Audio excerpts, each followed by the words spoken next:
안녕하십니까. 세상을 읽어주는 남자 이상훈입니다. 오늘은 삼성이 왜 파운드리 분사를 할 수 없는지에 대해서 말씀드리겠습니다. 최근 또 한 번 삼성 파운드리가 분사할 수 있다는 루머가 돌았는데요. TSMC와의 격차를 좀처럼 좁히지 못하면서 이 파운드리 사업부가 삼성에서 독립해야 TSMC 추격이 빨라질 수 있다는 판단을 하는 것입니다. 하지만 일전에 말씀드린 대로 삼성 파운드리 혼자서는 힘이 약합니다. 일단 삼성이 파운드리를 분사하면 더 안 좋은 이유는 투자 부담 때문입니다. 삼성 파운드리는 TSMC와 비교할 때 업력이 짧은데요. 삼성 입장에서 고객군이 다양하지 못합니다. 빨리 시장에 자리 잡기 위해서는 미세공정 위주의 대형 팹리스와 관계를 트는 식으로 갈 수밖에 없습니다. 백화점식으로 구공정으로 불리는 레거시 공정부터 최첨단 미세공정까지 두루 운영하는 TSMC와 접근법이 달라야 한다는 의미입니다. 이는 기하급수적으로 투자비 상승을 동반할 수밖에 없습니다.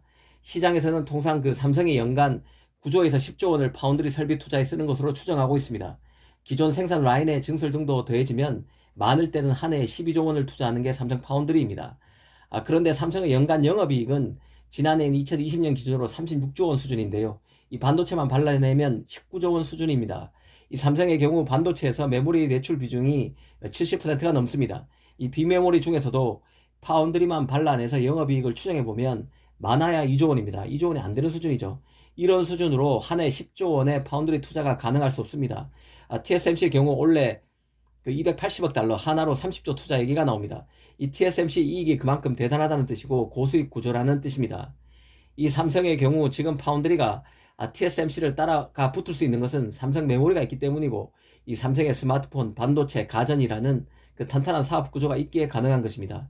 단순히 분사했을 경우 삼성 파운드리가 현재 이익 대비 투자 규모만 놓고 보면 삼성 파운드리는 분사 즉시 TSMC를 따라갈 인프라를 구축하지 못한다는 것을 알 수 있게 됩니다.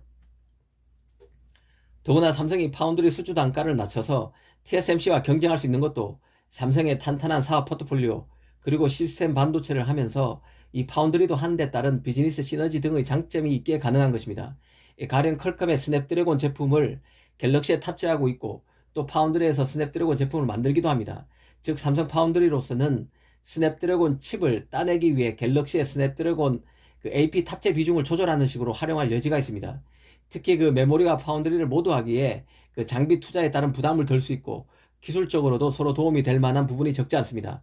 가령 파운드리에서는 벌써 사용이 되고 있는 EUV 장비를 메모리에서도 양산에 사용하기 시작했습니다. 또 메모리 칩의 제작 기술은 파운드리 공정에서도 접목되고 있습니다.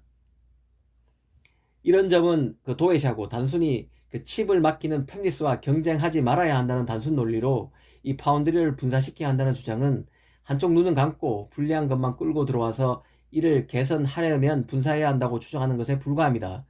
그리고 애플 같은 업체가 삼성이 꼭 경쟁사로 설계가 유출될 가능성 때문에 칩을 안 맡긴다는 것도 단순 논리에 불과합니다. 그럼 엔비디아, 인텔 같은 곳은 삼성이 경쟁자가 아니어서 그리고 미래의 경쟁자가 될 가능성이 아예 없어서 칩을 맡기는 것인가, 그런 생각도 해볼 수 있습니다. 그건 아닐 것입니다. 삼성의 칩을 맡기길 꺼리는 팹리스는 삼성 파운드리가 분사해도 여전히 칩을 안 맡길 가능성이 농후합니다. 오늘은 삼성 파운드리 분사가 왜 설득력이 떨어지는지에 대해서 짚어봤습니다. 감사합니다.